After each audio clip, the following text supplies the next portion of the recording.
Bienvenue dans le podcast Dessine-moi un divan. Je suis Candice Medina-Maro, créatrice de ce podcast, dans lequel je vous propose de vous joindre à des aventures et explorations en terre analytique.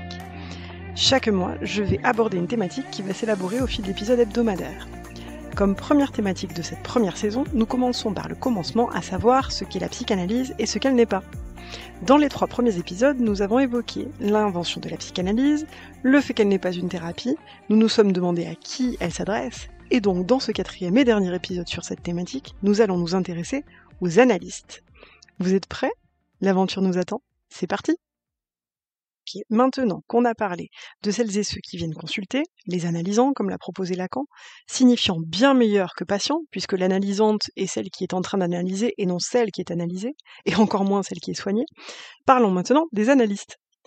La psychanalyse est une pratique de l'émancipation. En tant qu'analyste, nous avons à faire en sorte de proposer un espace, un cadre, une relation dans lesquels le sujet va pouvoir se dire. C'est la raison pour laquelle Freud évoque l'accueil du sujet et le respect de ce qui fait de lui ou d'elle une personne singulière.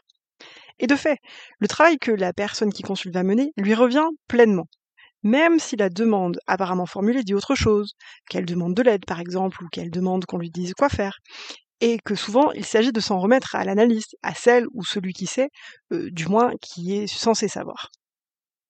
Or, l'analyste va venir soutenir le travail d'émancipation du sujet, ce travail que seule la personne qui vient consulter peut mener, mais qu'elle ne peut peut-être pas mener tout à fait complètement seule. Non pas parce qu'elle n'en est pas capable, mais parce que, soyons honnêtes, c'est difficile, voire extrêmement difficile de s'interroger tout seul dans son coin et d'aller explorer les méandres de son histoire comme on partirait en exploration solitaire dans une jungle, tout aussi familière qu'inconnue. Il va s'agir pour celle ou celui qui consulte de trouver comment habiter ce monde. Comment faire avec les autres, à sa façon, libérer, là encore autant que faire se peut, de ce qui jusque-là l'aliénait. Lacan enjoint le sujet à ne pas céder sur son désir, c'est-à-dire à le dévoiler, à l'écouter, ce faisant à nous écouter en tant que sujet, et non pas à se laisser guider par le désir de l'autre avec un grand A. Ce grand autre, avec un grand A, dont parlait Lacan, désigne tout à la fois notre environnement le plus proche, ou dit autrement nos familles, amis, entourage immédiat, que la société dans laquelle nous vivons, avec tous les déterminants culturels, économiques et sociaux qui la constituent. Or, les personnes qui nous sont les plus proches, tout comme les milieux et la société dans lesquels nous évoluons, évoluent justement, et nos désirs avec. Trouver sa voie, VOIX, et peut-être même VOIE, au milieu de celle des autres, et l'écouter, voilà tout l'enjeu de l'émancipation à laquelle invite le voyage psychanalytique. En outre, être analyste, c'est écouter et ne pas être dupe. Le savoir supposé à l'analyste par l'analysante est nécessaire pour le travail à mener, pour que la relation se tisse, mais il revient à l'analyste de ne pas en être dupe. Le transfert se construit aussi sur ce savoir qui lui est prêté, mais il devrait être mis au travail par l'analysante avec le soutien de l'analyste. Tout travail, toute élaboration ne peut être mené que par la personne qui vient en consultation.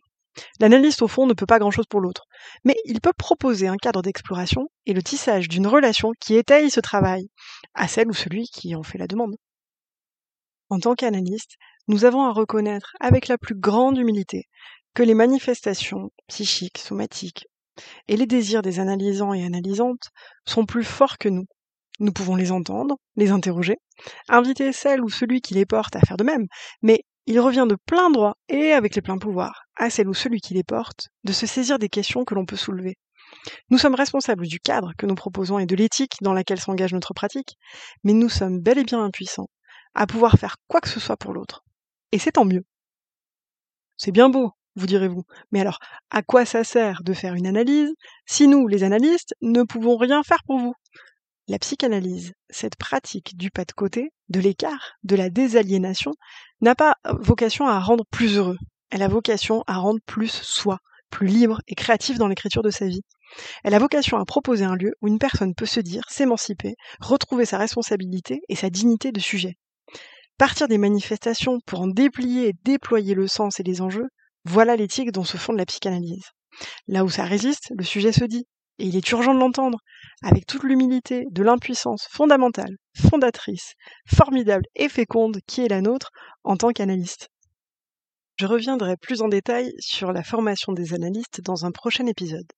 Mais pour l'heure, je voudrais rappeler que la psychanalyse est une profession non réglementée, ce qui signifie qu'il n'existe pas de formation toute faite reconnue par l'État qui permettrait, in fine, d'obtenir un diplôme de psychanalyste et de pouvoir exercer comme tel en institution ou en libéral.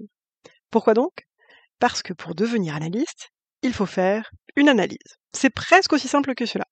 Alors bon, c'est clairement exagéré, car faire une analyse, ce n'est pas simple. Mais disons que le gros de la formation se fait en analyse.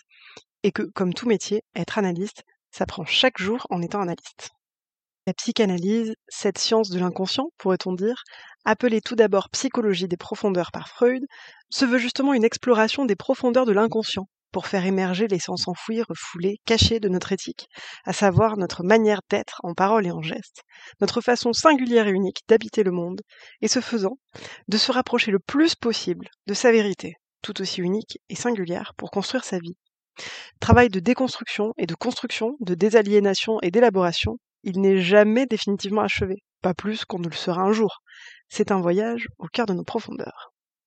Autrement, selon moi, l'enjeu de la psychanalyse est de trouver comment être au plus près de qui l'on est, sachant que qui l'on est tout à la fois permanent et mouvant, dynamique en somme, et qu'il s'agit donc d'une élaboration et d'une exploration incessante, d'une quête sans cesse renouvelée. Trouver la liberté de s'écouter le plus possible pour construire à chaque instant une vie pleine du sens qu'on a envie de lui donner, de manière totalement subjective, donc unique, singulière, c'est ce que propose le cadre analytique. Certaines personnes vont changer de mode de vie, de métier, de lieu de vie. Elles vont réinterroger beaucoup des relations qu'elles ont aux autres.